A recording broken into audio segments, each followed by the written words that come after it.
Hey, what's up, Cosmetic family? Thanks for joining us on the Cosmetic Podcast. Cosmetic means being a person or thing that gives rise to a phenomenon that is dynamic or energizing. We're tackling topics and telling the truth. I'm Keith Vincent. And I'm Rodrigo Ross. Hey, so today our topic is As I Am. As I Am. And so it's this whole concept about being free to thrive at work, where you can just really move seamlessly without any fear for losing your job. You can have these courageous conversations with folks, with your supervisors, maybe your peers, because people will know your heart. I mean, so you're being very authentic at work. And it's something for me, Rod, that's just been on the heart lately. You and I have had a lot of conversations about our workplace and just really being free. We went through the pandemic and we felt this still sense of security because we were living free, we were being authentic in our space, and we was moving about.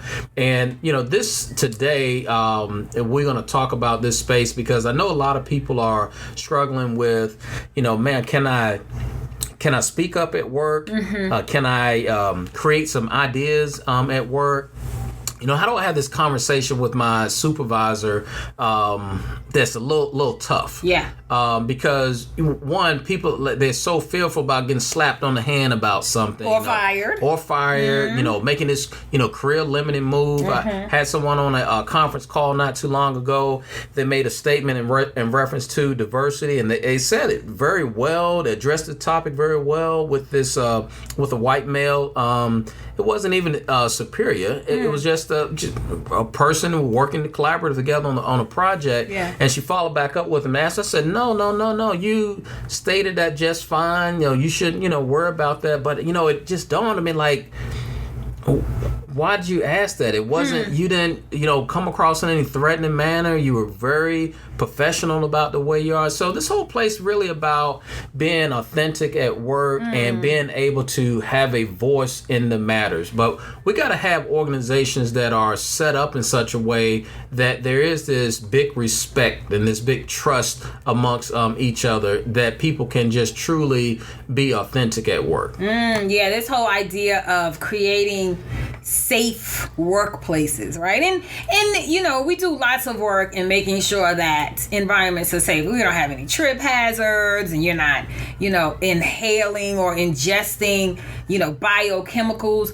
But the safety, when it talks about creating belonging and inclusion and helping people feel like they are psychologically safe, that takes a little work. And because it's so ambiguous, many folks don't pay it the attention that it deserves, I think. Yeah. Well, Oscar Wilde said, be yourself, because everyone else is already taken. Well, that's all right. I don't know any other Rodriguez in this world, so I'm going to agree with Oscar. Yeah, good old that's Oscar. That's like true. I don't think I know another Rodriguez. You got to say that better than that. I mean, yeah. Yeah. But there's some way, being authentic is very important at work. It creates a whole lot of different things. And one is happiness and satisfaction. You want to make sure that you are being authentic yourself at work because it's going to allow you to enjoy your job. Yeah. I mean, who wants to go to a job that they don't enjoy? I know for me, what I tell people... Spend a lot of time there to not be having a decent time. Right. I tell people, even probably on my worst days is probably better than people's best days at work because I love the work that I do. Yeah. When I get up in the morning, I don't get up dreading coming into work. Yeah. Now, I may get up a little slower now than I used to. Well, come on, tell the truth. Take your while. Once you going, you real happy. I'm all and I get warmed up. But it gives you this sense of confidence also. Yeah. If you're being yourself at work, you're not trying to put on a mask. Probably not the best word to say nowadays. But you are just really confident about the work that you're doing, the work that you're producing, how you're interacting with others, and people, and that shows at work. It absolutely does show. I have seen people who have had experiences, or who have really tried. They was, someone has really, tried to help them. See, just try it. Try being your authentic self and see what happens. Because many times we build things up in our head to be a lot worse than they will actually be. Right. Like if we do this, the whole world is gonna fall down, and then we do it. and nothing really happens, and then you start feeling yourself a little bit. You're like, oh, and it shows up. I've seen people, be more vocal in meetings. I've seen them being less afraid to throw innovative ideas out. I've seen them ready to take more calculated risks in service to making things better and moving the organization faster. So there is absolutely something to be said about this relationship between authenticity and confidence. Well, you use the word relationship, but when you are authentic at work, it allows you to be able to build these true, honest, trustworthy type of relationships with your peers, with your colleagues, also with your supervisors as well, because there's this high level of consistency that is always going on because you are authentic in your space. Yeah. So I will tell you, I love hair, and not the same hair. I like hair and shoes. That's kind of my thing. And so at any given time, I will change up my hairstyle and it will be something completely different, and I love it. And so for the summer, it was hot. I wanted to go on a couple of vacations and move around, and so I decided to braid my hair. But in true Rodrigo form, I wanted to just be extra with it. And so I got these braids that literally are all the way down almost to the back of my knees. And I love them. And for a quick second, I was like, oh, can I wear these braids to work? How is this going to be viewed or whatever? And I happened to, right after I got them, I happened to have a meeting with Kurt Hazelbaker, our CEO here in Dallas. And the first thing he said to me was like, oh, your hair looks nice. And then we went on into the meeting. Like, no harm, no foul. What are you doing? What's going on with your hair? And when I tell you our relationship just kind of notched up just a bit, I was like, look at Kurt noticing my hair is cute. He has good taste because it was very cute. But then my confidence went up, and when other people came up to me, because I had other women of color come up to me like, did anyone say anything to you about wearing braids? Did anyone? And I was like, no. And before I knew it, like 3 other women started coming to work with braids in their hair, and it sparked conversations, and it deepened relationships with some of their peers and some of our white women colleagues about this whole idea around hair and stuff. So just me taking that little step, and I was nervous at first because I knew I went too far with these braids all the way down my back, but I loved them. Yeah, and so today we're talking about As I Am, this whole concept about being free to thrive at work and being your authentic self. And, when you're at that space right there, it brings about success. Yeah. Because you are moving free. You got innovative ideas that's coming to the table. I mean, you're able to take on more things because you have that high passion. You may be able to prioritize those different things right there so that you can have that true success. And so let me just kind of take a little bit of a left turn at Albuquerque real quick. So some people believe that in order to be authentic at work, you have to be working in your quote unquote true passion. And that's not necessarily true. So I'm finna throw a little bit of a curveball. When someone assumes that you have to work in your passion in order to be your authentic self in a workplace, there are a couple of things that are ruminated that may not be true. Number one, there's an assumption that you'll only have one passion in your life, and this job will be that only one passion. And for most people, that's not the case. Like, passions are seasonal, and what you really feel intense about, and these are the things you really want to do at this juncture in your life, that may change.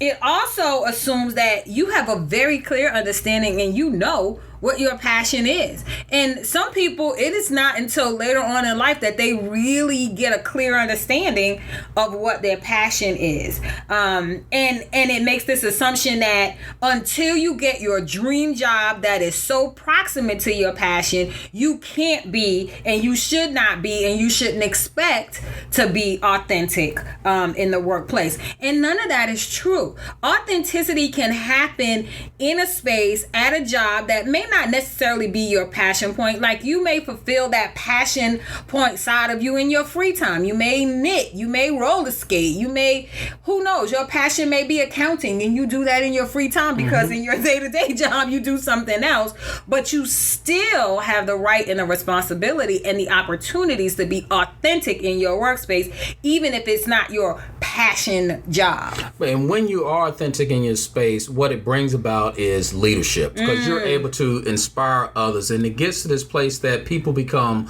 loyal to you, they engage with you even more so, and it builds about trust and confidence and passion in others when people see you thriving in that space there, because now they begin to believe that they can, not just they believe it, they know that they can do those things also, because they're seeing it played out right there in front of their eyes, and you got to be able to get to a place where you are aligning your authenticity to your work and making sure that you are in the space where you belong and where you want to be.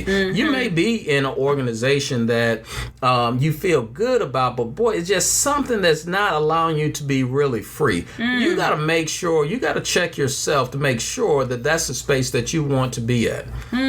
Someplace that's not allowing you to be totally free. I tell you right now, there's opportunities that come my way from people, want to have conversation about other positions. And then, one of the first things that I consider is that, can I be the way that I am now with another organization, regardless whether that is, in a CEO spot or whatever, because right now in life for me, I'm living in this total free space that, I'm not worried about, could I be fired today? Sure. The opportunity may come, but I know that because of where I am, I know I wouldn't have a problem getting the next opportunity. So you feel free. Is this why you always ribbing me? Because you just feel free to just... That's a whole nother. That's a podcast. That's a different podcast. Yeah. Well, you're authentically ribbing me. Thank you. I appreciate that. But I will say though, even in that, so let's take that, the evolution, right? That even got us to the point where we can do this podcast and go back and forth. That was an evolution of authenticity, right? Because behind the scenes, and as we're thinking about what topics we want to talk about, and 9 times out of 10, we very rarely see it from the same angle and the same perspective. Like, it definitely requires a heightened level of authenticity, at least you with me and me with you, in order for us to have these conversations and sometimes agree to disagree. Right. But you have two people who understand that they're very confident in themselves, they're confident in their skills, they're passionate about their work. And where those disagreements, one may see them as separate, they become aligned, and that we're able to move forward. Yeah, and I have more fans, so that's really what it comes down to. Well, sidebar, I did pick up one today. Oh, look at you! Yeah, so I think you got me. So you got 2. I got 2. Yeah. I got 3. I'm still winning. Well, hey, it's fine. I'm still winning. We're 2 years into this thing? Well, Hey, we appreciate the 5 people who are listening. Thank y'all. We sure do appreciate y'all. Hey, when you get to give us a shout out and give us a review on this also. Yeah. Give us 5 stars, all 5 of y'all. There's there's a word for this. This organization behavior scientist, Amy Edmondson, she's with Harvard. Okay. She's credited with coining this phrase of psychological safety. Psychological safety. Yeah. So it's this shared belief that the team is safe for interpersonal risk taking. So simply put, that we got to trust each other to experiment without judgment at all, right? Voice opinions without being shamed, and fail without being labeled a failure. Now that was something. That's something. That's heavy. And fail without being labeled a failure. So how do you have these psychological safe teams? Yeah. How do you create? If you're a leader out there and you're listening, teams? Can you authentically say that that's how your staff team is? Whether you are leading the team or a part of the team. Yeah. A psychologically safe team. That fail without being labeled a failure, that hit different. Yeah. Because I've seen that. Wow. Yeah, and there's some good tips out there to how you can have this psychologically safe team. Okay. One is focusing in on the learning and not the executing. So if your team missed the mark, okay, all right. It would take the time to understand, what went wrong along the way, instead of just rushing to this. Y'all missed it. Right. Yeah. But hey, nobody's perfect. Yeah, I mean, even in missing that, you probably went further than if you would have did nothing. Right. We all perfect imperfectly. I'm pretty close to perfect though. You're probably more towards the imperfect side. So we're a little too close in this recording for you to make statements like that, dear Lord. Did you just say you're gonna get struck by lightning? So also we can encourage experimentation. Okay. So a big part of learning and innovating is trying new things. Like, let's give the team the opportunity to be able to experiment. That's a sticky one. Many people are experiment averse. Because number one, experimenting takes time because you have to experiment, then you have to kind of figure out, did the experiment work? Did it didn't work? If it didn't work, what do you have to tweak? Do it again. And in this quick, fast, give it to me now kind of workplace that we set up sometime, people, they don't give you that space to just experiment. I need the answer. I need it now. And I don't have time for you to do all this ruminating and experimenting. And then it's like when teammates do experiment, like they may not get it right on the first try. Probably not going to get it right. So like give them the space to really do it. The experiment, I mean, we've done podcasts on, I remember WD-40. Well, the only reason WD-40 is called WD-40 because it the other 39 times. They messed up. So give people a chance to be able to experiment. Give them 40 chances. And then when you get into this space as leaders, like you got to acknowledge that, you're not perfect. We just talked about that. But this is that space of being transparent. If you're transparent with your folks really know where you're coming from. They hear your heart. I'm talking to folks now and, I put myself out there. Like, I know I'm not the smartest one in the bunch. Okay, right. You're right. I didn't need an amen. I'm sorry. You wasn't finished. Right okay. I apologize. Because I recognize in my house, my people in my house, I got a chemistry major that didn't graduate. I got a baby girl that's in nursing. And then my wife, she's a professor in math of all subjects. So yeah, you're not the smartest. I'm not the smartest kid in my house. So therefore, I'm going to be transparent to say I'm going to just let y'all I'm know. not perfect. I messed up. Because they going to figure out who messed up anyway. It's him. We smarter. It's him. But as a supervisor, you would be amazed how you really can fortify the relationship with your staff when you just say, you know what, I'm sorry. Right. I got that wrong. Let me backtrack. Let me figure it out. Because it makes you... It helps them to remember you're human and that it's okay for them to be human as well. And then when you're being transparent like that, it also opens up the space for embracing discomfort. It gives your team the authority, the blessing to say, hey, look, we didn't like when you did this. And so now as a leader, like you're not backing up on the defensive there. You're taking it all in because one, you've been transparent and people are able to say those, have those courageous conversations with you without any judgment on the table. And like, man, if we can, create this psychological safe space for us to be able to be in, man, how much better will our team be? Have you ever had that happen to you with one of your teams? They came and was like, so about that last thing you did. Yeah, I mean... Well, what'd they tell you? Well, I mean, so for me, the space is there. For the workplace, you can tell me I'm wrong and we can move on. Oh, I do. Yeah, yes, you do. I exercise my right. Yeah. You practice that one a whole lot. Every day. I would say you probably got that one almost perfected. You're welcome. Yes. Yeah. That's happened to me too. I remember we were working on a project as a team trying to get this program just really kicked up and started. And I I was kind of pushing the team based on some of my experiences from doing a similar program some years and years and years before, not really giving credit to the fact that the landscape had changed, right, since I had done it. And I really got caught in a cycle of, look, been there, done that, got the t-shirt, I know what to do, I can save us some heartache, I can tell you where all the pitfalls are, let's just do it my way. And they were trying to tell me along the way, like, that may not work, this, that, and the other. And ultimately, the program kicked off, and it was okay, but it wasn't what we thought it could be. And the team did. They sat me down, and it was like, we really feel like some of that was because, when you did this happened, or when you didn't do this, it made us feel this way, and that kind of thing. And I will tell you, at the onset, I was mad with all of them, because the truth hit different. Y'all don't know what you're talking about. I don't care, and I got the cutest shoes on in here. But after I got over myself, I had to go back and tell you know what, y'all are absolutely right, and I'm gonna stay in my lane. You guys are here to execute and to do this because you are the content experts at this time in this space, and I'm gonna stay in my lane. And moving forward with that understanding, that transparency, that discomfort, because they felt uncomfortable too coming to me.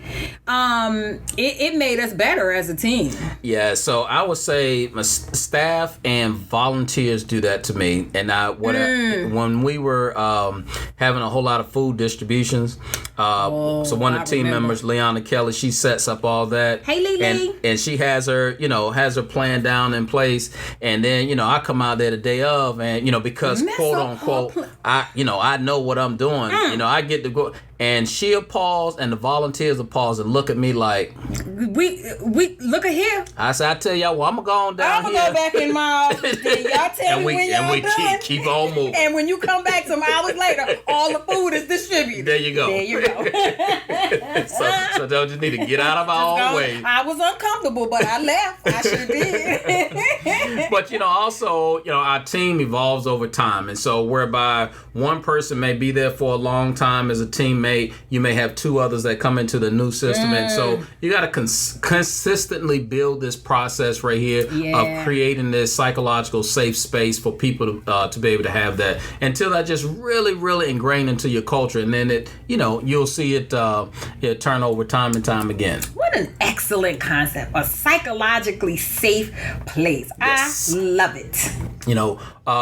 So when we think about the why, and we think about being authentic in your space, I think about the MEDI experience, the Multicultural Executive Development Institute that I went to, and all the different experiences that they talked to us about how do you truly be yourself in that space. And that was a program that helped out a lot, and that blends over to our emerging multicultural leadership experience, the conference that we have to be able to, as staff of color, to be able to deal with different situations that we come up with, and how do you continue to grow and develop in those spaces, so that if you're a program director, how do you get to that next level? Going through the MECA program, and so as wide leaders, as leaders that are listening to this podcast right now, be your authentic self in your space, and be free to be able to move about in such a way that you don't have that fear factor of whether it be losing your job or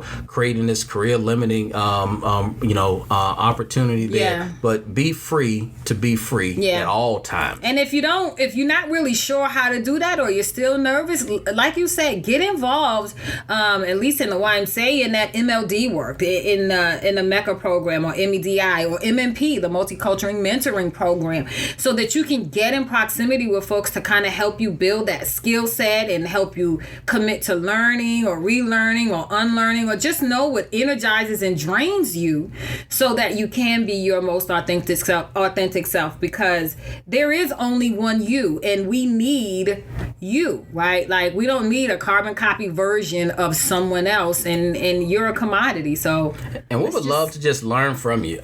Please reach out to us. Let us know how you're authentic in your space, ways that you're improving your space for it to be more psychologically safe. By wearing my hair all the way down to my knees. And for me, it is really having my voice in the room. For those you definitely do that. For those who know me, they know that. I remember my man Kirk said, we don't have a problem with Keith. Yeah, we don't never have to wonder what he thinking, because he don't tell us. Hey, thank you for listening to Cosmetic. We're tackling topics and telling the truth. Hey, subscribe and listen to us weekly. And don't be shy. Give us a 5-star review. And as always, be dynamic. be phenomenal. Be cosmetic.